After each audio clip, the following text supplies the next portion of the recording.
Innal hamdalillah nahmaduhu wa nasta'inuhu wa nastaghfiruh wa na'udzu billahi min syururi anfusina wa min sayyiati a'malina man yahdihillahu fala mudhillalah wa man yudlil fala hadiyalah.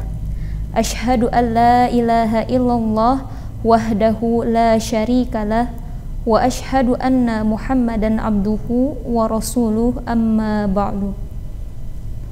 Ihwatul iman yang dirahmati Allah, alhamdulillah pada kesempatan hari ini kita masih diberikan kesempatan untuk terus beramal sholih, di antaranya diberikan kesempatan untuk menjalankan ibadah shaum di bulan Ramadan yang penuh berkah ini, serta diberikan kesempatan untuk terus menuntut ilmu baik secara offline tatap muka maupun secara online seperti kajian online yang saat ini sedang kita laksanakan. Ikhwatul iman yang dirahmati Allah, dalam suatu hadis yang diriwayatkan dari Abu Hurairah radhiyallahu anhu, Rasulullah shallallahu alaihi wasallam bersabda, "Kullu mauludin yuladu alal fitrah, fa abawahu yuhawidanihi aw yunasiranihi aw yumajisanihi." Setiap bayi dilahirkan dalam keadaan fitrah. Kedua orang tuanya lah yang menjadikan ia Yahudi, Nasrani atau Majusi. Hadis ini menjelaskan kepada kita bahwa setiap anak yang lahir ke dunia dalam keadaan fitrah. Artinya, dari sejak awal dilahirkannya, manusia diciptakan dalam keadaan tunduk pada agama Allah, yaitu Islam. Maka setelah lahir, mulailah peran orang tua mewarnai keberagamaan anaknya. Baik itu dididik ke arah yang sesuai dengan fitrahnya, yaitu dididik dengan nilai-nilai Islam, atau justru sebaliknya, dididik ke arah yang jauh dari Islam. Terkait dengan fitrah ini, Ibnu Taimiyah mengibaratkannya seperti mata. Setiap manusia yang lahir pasti matanya dapat melihat lingkungan sekitarnya. Tentunya jika tidak ada yang menghalangi cahaya di sekitar mata itu. Tetapi kalau cahaya terhalang, lingkungan pun gelap, maka senormal-normalnya mata pasti tidak akan bisa melihat. Sama halnya dengan fitrah, jika dari sejak lahir cahaya Islam dibiarkan datang, tidak dihalang-halangi, maka pasti manusia akan beribadah hanya kepada Allah Subhanahu wa Ta'ala.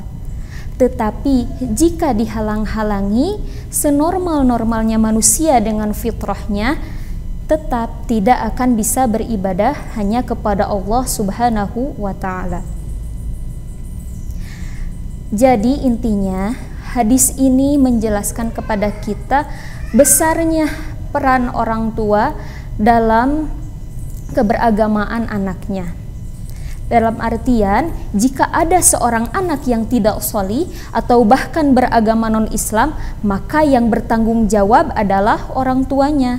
Oleh karena itu, hal yang paling utama harus dilakukan oleh orang tua adalah berusaha sekuat tenaga dalam menjaga fitrah anaknya.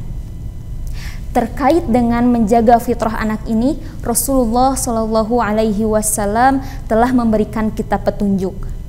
Yang pertama, mendidik anak ibadah wajib sejak dini.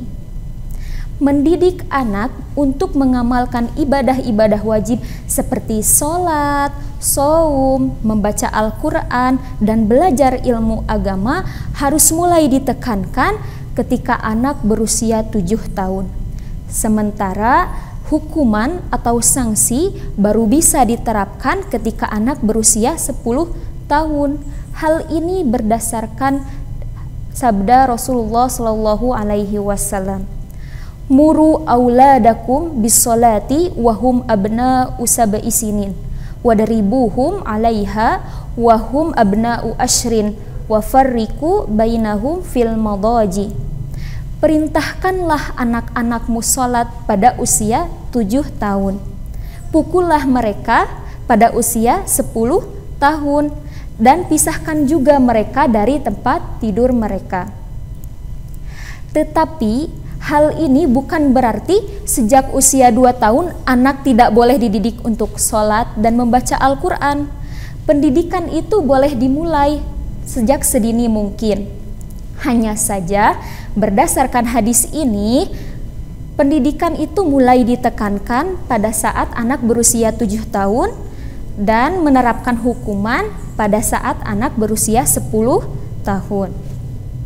Kemudian poin yang kedua, mendidik anak hal-hal yang berkaitan dengan halal haram. Terutama perkara haram, seorang anak harus dididik dan diajarkan sejak dini untuk menjauhinya. Dalam hadis Abu Hurairah radhiyallahu anhu berkata bahwa Hasan bin Ali radhiyallahu anhu pernah mengambil 1 buah kurma dari kurma zakat, lalu ia memasukkannya ke dalam mulutnya. Nabi SAW langsung berkata kepadanya, "Kih, kih," agar Hasan memuntahkannya.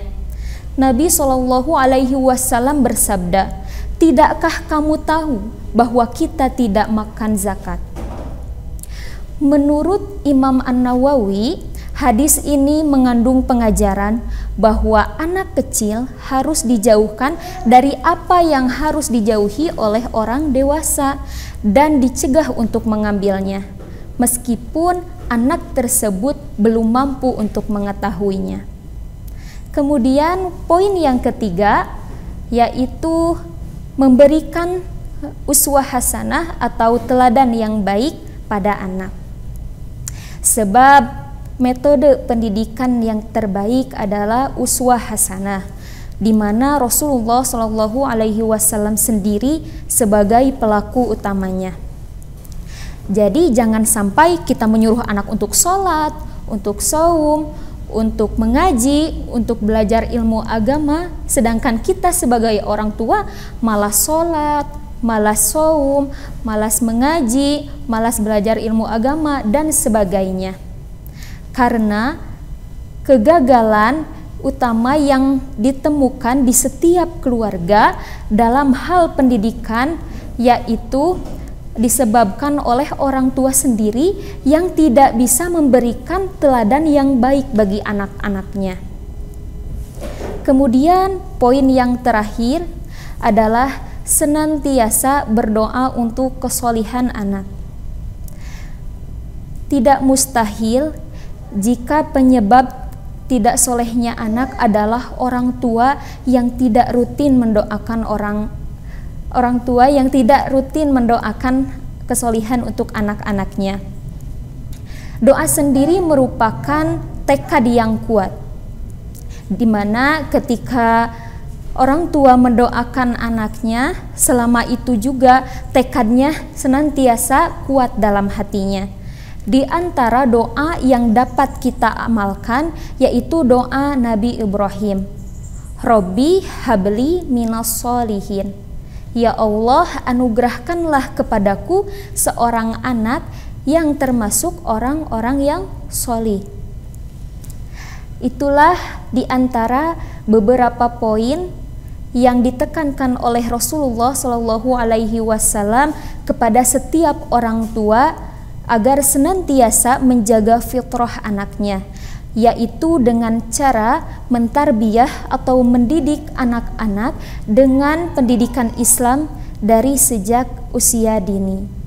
Mudah-mudahan kita sebagai orang tua terus diberikan kekuatan dan kemudahan untuk mendidik, membimbing, dan mengarahkan anak-anak kita agar menjadi anak yang sholih, yang senantiasa mendoakan kebaikan bagi kita. Amin. Rabbana atina fid dunya hasanah wa fil akhirati hasanah wa qina adzabannar. Aqulu qouli hadza wa astaghfirullaha li wa lakum. Wassalamualaikum warahmatullahi wabarakatuh.